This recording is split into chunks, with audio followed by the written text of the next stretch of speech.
Это вот наш Аксакал знаменитый, 93 года ему, Орозата, который вот знаменитый, вы помните, парад Победы, где Жуков и Рокоссовский на одном пекинце сидели. Это вот готовил этих лошадей, этот наш Аксакал, который до сих пор здесь, ему 93 года. И вот, пользуясь моментом, его земляки хотели вот Аксакалу сегодня на день колпака подарить часы.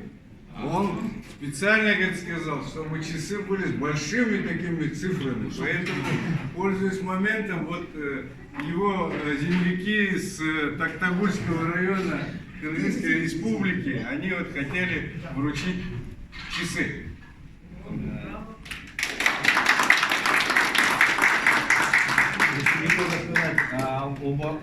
Орозата – это наш общероссийский Аксакал, и этот человек не только готовил коней для генералов до 1947 года, он еще снимался в фильмах, был каскадером, охотник,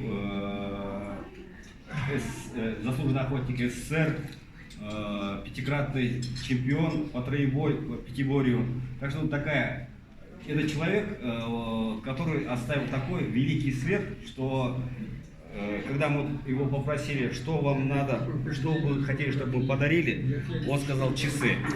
А почему часы? Потому что человек учил дочку Сталина, Светлану, на коне кататься, близко дружил с Василием Сталиным, и они вот эту манеж строили. Вот такой человек, что может сказать? Ценить время.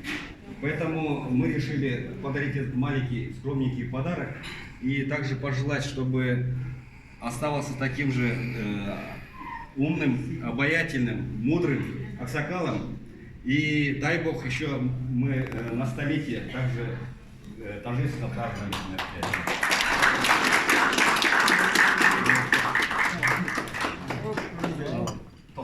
Балдарыңыздан ата. Он говорит сразу. Да, уже это кварцевые, японские. Их не надо заводить. Они у вас всегда будут это. Такой мне есть, мне министр подарил хороший тоже.